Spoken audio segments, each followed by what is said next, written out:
Salut les amis, j'espère que vous allez bien. Oh les voisins, les voisins, les voisins. Vous êtes têtus, vraiment vous êtes têtus.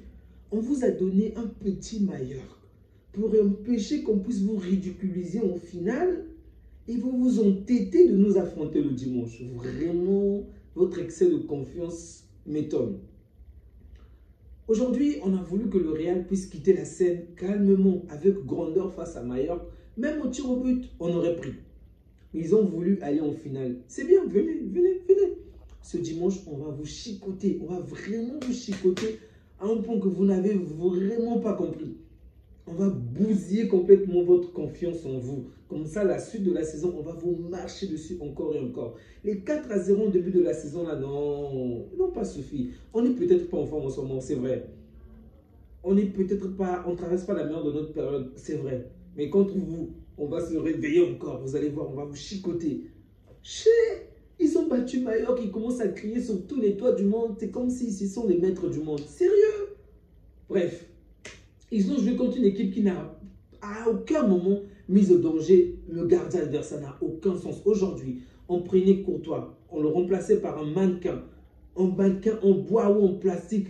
Personne, je dis bien personne, n'aurait vu la différence. Courtois n'a pas été mauvais, non. C'est juste l'équipe adverse qui n'a pas existé. C'est pas possible. Comment est-ce que vous pouvez jouer un match et ne pas créer une seule occasion dangereuse? Sérieux, pourquoi vous êtes venus? Pourquoi il y a des équipes comme Mallorca en Arabie Saoudite? Mettez-moi l'Atlético, mettez Girona, mettez Séville, n'importe quelle équipe, mais pas Mallorca. Bon sang, ils ont joué pendant tout le match, la carte décisive. Ils ont attendu la fin du match pour espérer revenir au score et aller aux prolongations, aller au tir au but. Mais bon sang, ce n'est même... Attends, revenons doucement. Vous n'êtes pas une équipe qui marque beaucoup. Et vous jouez contre une équipe de remontada, une équipe des brigands. Et c'est vous qui espérez faire la remontada. Mais sérieusement, revenez sur terre. En Liga, vous avez fait un match nul 1-1 partout parce que vous avez commencé à marquer, sauf erreur de ma part. C'est le Real qui a réussi à revenir au score à la fin du match. Mais refaites le même scénario, allez de l'avant, essayez de marquer. Ils ont constamment joué la carte défensive, encore et encore. C'est toujours les mêmes trucs avec ces coachs espagnols. Vraiment, ils sont épuisants parfois. Quel manque d'ambition, quel manque d'ambition. Le Real n'était pas exceptionnel aujourd'hui, surtout lorsque offensivement, les attaquants n'ont pas été assez cohérents.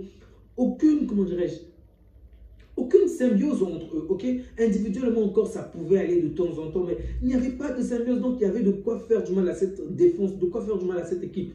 Mais ils ne se sont même pas donnés. On va dire que le milieu du terrain du Real a été exceptionnel. A été bon, on va dire.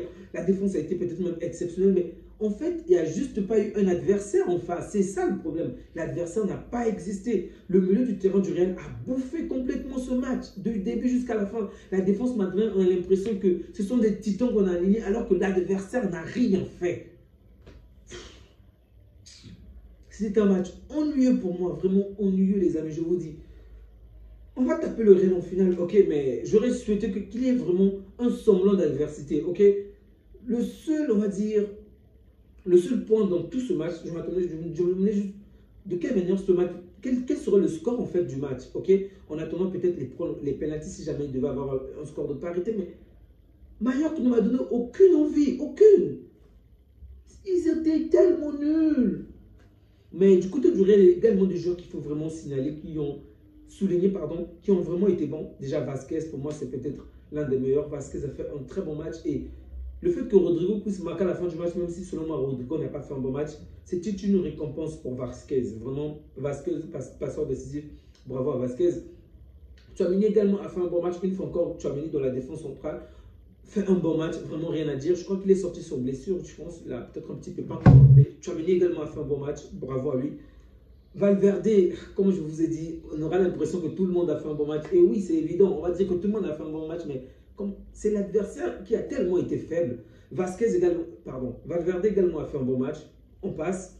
Mendy, je ne l'ai pas trouvé au top, ça il faut le dire. Je l'ai peut-être trouvé moins bon que les autres. Il n'a pas été nul ou catastrophique, mais en dessous des autres en tout cas.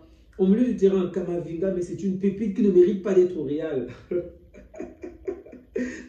Camavinga est une vraie pépite, un vrai joueur et il a tout mon respect. Chapeau à Camavinga, c'est un excellent joueur. Vraiment bravo, bravo, bravo Cama. Valverde et... J'avais déjà parlé de Valverde et de Vasquez, je crois. Valverde également a fait un bon match. Celui que j'ai oublié, c'est Rudiger. Au centre, dans l'axe, Rudiger est toujours exceptionnel. Rudiger est un béton, un véritable solide, en tout cas, qui fait du très bon travail. Il n'y a rien à dire, qui est parfois emmerdant, mais bon. Rudiger est réellement fait un bon match. Vraiment, la défense, on va dire, le milieu du terrain du Real et la défense a été assez calme aujourd'hui. Ils n'ont pas vraiment été éprouvés parce que l'adversaire n'a pas existé. En attaque, je dirais les deux joueurs que moi j'ai trouvé peut-être bons, on va dire Rudiger, pardon, Bellingham et Mbappé. Ok. Bellingham parce qu'il s'est tellement donné à l'effort et son but a été très important pour cette équipe. Mbappé parce qu'il a énormément travaillé, que ce soit en première période et en deuxième période, mais comme Rafinha, lui également, il a un problème d'efficacité en ce moment. Et je peux ajouter ce problème-là également à Vinicius, même si aujourd'hui je l'ai trouvé un tout petit peu calme, ça au moins il faut le féliciter. Je critique Vinicius constamment lorsqu'il n'est pas du tout calme, lorsqu'il n'est pas serein, mais aujourd'hui c'est vrai qu'il y a eu de temps en temps des simulations de sa part, mais bon, c'est le foot. Je l'ai quand même trouvé assez serein aujourd'hui. Il pouvait échanger quelques mots ou quelques gestes avec des joueurs, mais face à l'arbitre, il a arrêté de se plaindre comme avant. Et ça, c'était déjà un point positif. Vraiment, c'est un point positif. Je ne suis pas un supporter de Madrid, mais Vinicius m'agace lorsqu'il se plaint tout le temps. Et donc aujourd'hui, alors qu'il ne s'est pas plaint tout le temps, je dois quand même le signaler. Ok, bravo à Vinicius, même si je n'ai pas trouvé son match bon aujourd'hui. Je ne l'ai pas trouvé pertinent aujourd'hui. Il a eu des actions. À un moment, il a même été tellement égoïste. Il a eu des actions, des opportunités où il pouvait faire la différence, mais il n'a pas réussi. Rodrigo également, souvent, on se plaint du fait qu'il ne puisse pas être, du moins qu'il puisse souvent subir les remplacements, qu'il puisse souvent subir parmi ces quatre-là, le joueur qu'on remplace souvent. Mais aujourd'hui, il n'est pas rassurant, vraiment, Rodrigo n'est pas rassurant. Il a tellement de fois été oublié dans le match, on ne le voit pratiquement pas pendant un bon moment. C'est un joueur fantôme. C'est vrai, il a participé dans la récupération de la balle et même au but du premier but, ça c'est vrai.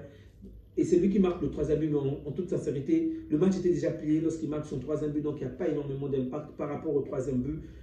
Le premier but encore, je peux comprendre, c'est lui qui récupère la balle, qui emmène l'action vers l'avant, mais dans l'ensemble, il n'a pas été bon. Okay, ce but, son but va peut-être masquer d'une certaine manière cette performance, mais je ne l'ai pas trouvé bon aujourd'hui.